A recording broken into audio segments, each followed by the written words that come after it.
আসসালামু আলাইকুম। তো আজকে আমরা যে টপিকটা দেখব সেটা হলো আমাদের গুণগত রসায়নের একটা ইম্পর্ট্যান্ট টপিক, যেটা আমাদের সময়ন প্রভাব।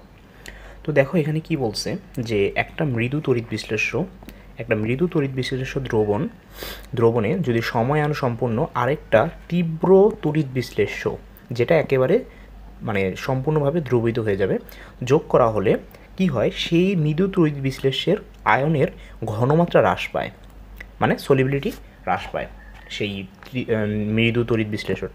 তো এই যে প্রভাবটা, সেটাকে আমরা বলি সম আয়ন প্রভাব। তো এইটা বেসিক্যালি কি, এটা আমাদের লাশ-সাতেলিয়ার যে নীতিটা আছে সেটার একটা প্র্যাকটিক্যাল প্রয়োগ। তো দেখো আমি যদি এটাকে উদাহরণ হিসাবে দেখি, যে উদাহরণস্বরূপ আমি ধরলাম যে আমার একটা মৃদু তড়িৎ বিশ্লেষ্য আছে, যেটা আমাদের AgCl ক্লোরাইড, সেটা আমাদের দ্রবণে কি হবে, আংশিক বিয়োজিত হবে, একটা সাম্য অবস্থা তৈরি করবে। এবং একই সাথে যদি আমি এই দ্রবণের মধ্যেই যদি আমি একটা তীব্র তড়িৎ বিশ্লেষ্য, যেমন ধরো আমি দিলাম সোডিয়াম ক্লোরাইড যদি দিই আমি, তখন কি হবে, আমাদের সে একই দ্রবণে সোডিয়াম প্লাস হবে এবং আমাদের এই যে ক্লোরিন মাইনাস হবে। এইখানে কি হইতেছে, যে আমাদের এই যে ক্লোরাইড আয়নটা সে কমন হয়ে যাইতেছে। তো এই কমন হয়ে যাওয়ার ফলে কি হবে, আসলে কমন হয়ে যাওয়ার ফলে আমাদের কি হবে, যে এই ক্লোরাইড আয়নের মোট ঘনমাত্রা, এটার যে আমাদের মোট কনসেন্ট্রেশন, সেটা বেড়ে যাবে। দেখো আমাদের এই AgCl-এর ক্ষেত্রে যে ভাঙছে, সেখানে আমাদের ক্লোরাইডের ঘনমাত্রা বেশি হয়ে গেছে। তো ক্লোরাইডের ঘনমাত্রা বেশি হওয়া মানে কি, যে আমার এই যে সাম্য অবস্থাটা আছে, এই সাম্য অবস্থাটা আমাদের নষ্ট হয়ে গেছে। তো সাম্য অবস্থা যদি নষ্ট হয়, তাহলে কি করতে হবে, লাসে-তিলের নীতি আমাদের মূলত কি বলে, যে ধরো আমাদের একটা লাসে-তিলের নীতি আছে, যে আমাদের AB থেকে আমাদের হচ্ছে A প্লাস বি। তো এটা হচ্ছে মনে করো। তো এইখানে যদি লাসে-তিলে বলছে যে তুমি যদি এই বাম সাইডে যদি কোনো একটা স্ট্রেস দাও, স্ট্রেস মানে কি, যে তোমার চাপ, ঘনমাত্রা, এগুলো হাবিজাবি দাও, তো এই জিনিসগুলো যদি দাও, তাহলে কি হবে, মনে করো এক্সপেরিমেন্ট একটা স্ট্রেস দিছো, তাহলে কি হবে, সেইটা এই ব্যাকওয়ার্ড রিয়াকশনকে প্রেফার করবে। সেই জিনিসটা ব্যাকওয়ার্ড রিয়াকশনকে, এক্স মানে ধরো আমি এখানে বি মাইনাস দিলাম বা এ প্লাস দিলাম, তো এই যদি এই বি মাইনাস বা এ প্লাস যদি দাও, তাহলে সে ব্যাকওয়ার্ড রিয়াকশনকে প্রেফার করবে এবং যে সাম্য অবস্থাটা নষ্ট হয়েছিল সেটাকে আবার ফিরে আনার চেষ্টা করবে। এটাই আমাদের লাসে-তিলের নীতির মূল কথা। তো এইখানে কি হয়েছে, আমাদের যে ক্লোরাইড আয়নটা আমাদের কমন আয়ন হয়ে গেছে এবং তার কনসেন্ট্রেশনটা বৃদ্ধি পাইছে। তো তার ফলে কি হবে, আমাদের এইখানে নতুন করে কি করবে, নতুন যে ক্লোরাইড আসছে, সে যে এই যে ক্লোরাইডটা আছে, এই ক্লোরাইড এবং এই Ag প্লাস তারা রিয়াকশন করে আবার ব্যাকওয়ার্ড করবে, AgCl সলিডে রূপান্তর হয়ে যাবে। কি হবে, এইখানে তোমার যে AgCl তার দ্রাব্যতা, তার যে সলিউবল হইতেছিল সেটা কমে যাবে। কেন, এই বাইরে থেকে আমাদের এই যে এই ক্লোরাইড আয়ন আসার কারণে। তো এখন যে দেখো, যে আমি যদি বলি যে তোমার এখানে আসলে কি হইতেছে, যে আমরা জানি যে একটা দ্রবণের KSP, এটা থাকে আমাদের constant.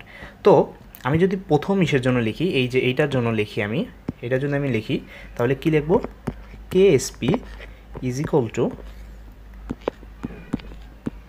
Ag plus into chloride minus, আর নিচে AgCl। তো এখন যদি আমি পরের রিয়াকশন, এখন এই দুইটা রিয়াকশন যখন সোডিয়াম ক্লোরাইড দিছি, তারপরে যদি আমি এই KSPটা লিখতে চাই, তাহলে কি হবে, KSP ইজ ইকুয়াল টু, দেখো AgCl ঠিক আছে, উপরে আমার Ag প্লাস ঠিক আছে, বাট এইখানে কি হয়েছে দেখো, chloride minus plus chloride minus, যেটা সোডিয়াম ক্লোরাইড থেকে আসছে। কি হলো, আমার এই যে এই সাইডের যে পোর্শনটা, সেইটা কিন্তু আমার বেশি হয়ে গেল এই যে এইটার থেকে। তার কি, আমাদের KSP কম হয়ে যেতেছে, বাট এটা তো হইতে দেওয়া যায় না। তো তখন কি করে আমাদের, দেখো এই জিনিসটা আমি যদি কোনো সামহাও যদি আমি এই যে লবের যে পোর্শনটা আছে, এইটাকে যদি আমি বৃদ্ধি করে দিই, এটাকে যদি আমি বাড়াই দিই, তাহলে পুরো যে আমার পোর্শনটা আছে, এই পোর্শনটা কী হবে, কমে যাবে। তার KSP সমান হয়ে যাবে। এই KSPকে সমান রাখার জন্যই মূলত কি হয়, তোমার এই যে এইখানের যে তোমার এই Ag প্লাস আছে, আর এখান থেকে কিছু পরিমাণ ক্লোরিন রিয়াকশন করে আবার AgCl সলিডে রূপান্তর হয়ে যাবে। তো এই জিনিসটা সলিডে রূপান্তর হওয়া মানে কি, তার AgCl এর সলিবিলিটি কমে যেতেছে। তো এই জিনিসটাই আসলে আমাদের সময়ন প্রভাব। তো দেখো এটা থেকে যদি আমি একটা ম্যাথ করতে চাই, দেখো এখানে দিনাজপুর বোর্ডে একটা ম্যাথ আসছে যেখানে আমাদের বলা হয়েছে যে এই যে একটা পাত্র আছে, এ পাত্রে স্ট্রনশিয়াম ফ্লোরাইড আছে এবং বি পাত্রে সোডিয়াম ফ্লোরাইড আছে এবং তার একটা ঘনমাত্রা দিয়ে দিয়েছে। তো এখানে স্ট্রনশিয়াম ফ্লোরাইড আবার দেওয়া হচ্ছে। তো এখানে দেওয়া আছে স্ট্রনশিয়াম ফ্লোরাইডের দ্রাব্যতা গুণফল কেএসপির মানটা দেওয়া আছে। তো দেখো এখানে কি বলছে যে বি পাত্রে স্ট্রনশিয়াম ফ্লোরাইডের দ্রাব্যতা নির্ণয় করো। তো দেখো এই পাত্র থেকে আমি যে দ্রাব্যতা গুণফল থেকে আমি স্বাভাবিক অবস্থায় স্ট্রনশিয়াম ফ্লোরাইডের দ্রাব্যতা বের করতে পারবো। বাট এখানে বলছে বি পাত্রে, দেখো অলরেডি কিন্তু বি পাত্রে সোডিয়াম ফ্লোরাইড আছে এবং দেন তুমি আবার স্ট্রনশিয়াম ফ্লোরাইড ঢালতেছো। তার মানে কী হবে, এখানে স্ট্রনশিয়াম ফ্লোরাইডের যে এই পাত্রের যে ঘনমাত্রাটা সেইটা মানে বা সলিবিলিটিটা দ্রাব্যতাটা সেইখানে বি পাত্রে গেলে স্ট্রনশিয়াম ফ্লোরাইডের দ্রাব্যতাটা কমে যাবে। তো দেখো এটা যদি আমি ম্যাথমেটিক্যালি দেখাই, যে আমরা লিখতে পারি স্ট্রনশিয়াম ফ্লোরাইডের জন্য আমি কি লিখতে পারি যে স্ট্রনশিয়াম 2+ আর 2 ফ্লোরাইড মাইনাস। আর আমাদের এখানে আগে থেকে ছিল সোডিয়াম ফ্লোরাইড। তো সোডিয়াম ফ্লোরাইডের জন্য আমি লিখতে পারি যে আমাদের সোডিয়াম ফ্লোরাইড এটা হয়েছে আমাদের সোডিয়াম প্লাস এবং ফ্লোরাইড মাইনাস।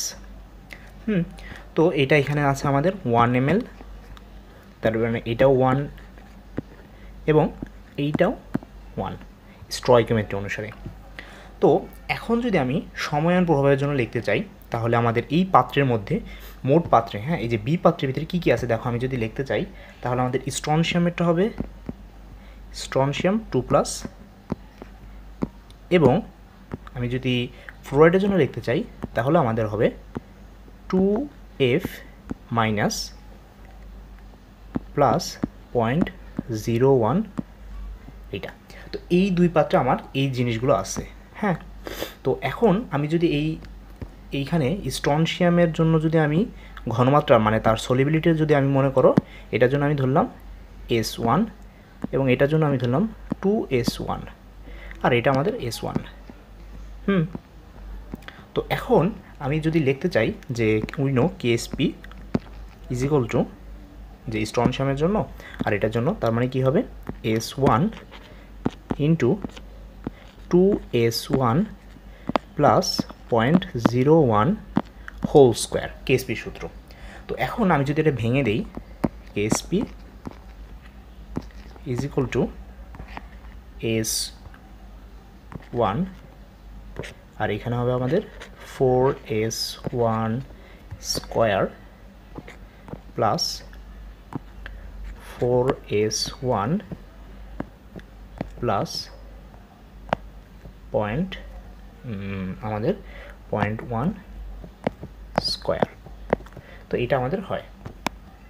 তো দেন আমি যদি দেখো এইখানে যদি আমি এটা গুণ করে দিই, তাহলে কি হয় আসলে, তাহলে আমাদের যেটা হয় সেটা হলো আমাদের যে KSP is equal two 4S1 cube plus 4S1 square plus 0.01 S1।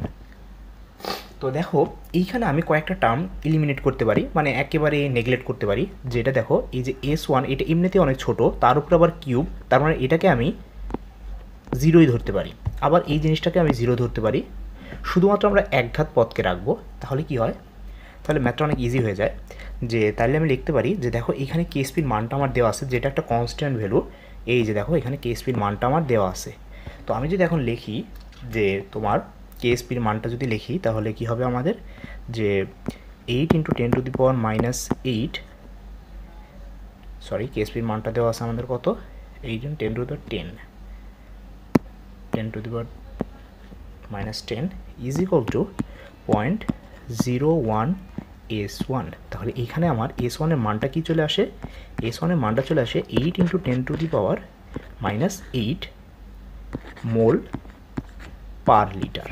তাহলে এখানে আসলে কি হলো যে আমার এই সময়নের প্রভাবে তুমি যদি এখানে এই যে এই পাত্রের ঘনমাত্রাটা নির্ণয় করো, মানে সলিবিলিটিটা নির্ণয় করো, আর এখানে বি পাত্রে আমি নির্ণয় করলাম S1 ধরো, তাহলে তুমি দেখবা কি যে S1-এর যে সলিবিলিটি আসছে, দ্রাব্যতা আসছে, তা S1 থেকে অনেক বড়। কী জন্য S1-এ কম আসছে? এই যে এখানে সোডিয়াম ফ্লোরাইড ছিল, যার কারণে আমাদের কী হয়েছে, সময়ায়ন হয়েছে এবং স্ট্রনশিয়াম ফ্লোরাইডের আমাদের দ্রাব্যতা অনেক পরিমাণ হ্রাস পেয়ে গেছে। তো এইটা ইন্টারে অনেক বেশি আসে বা অ্যাডমিশনে আসে। তো এই ছিল আমাদের ম্যাথটা।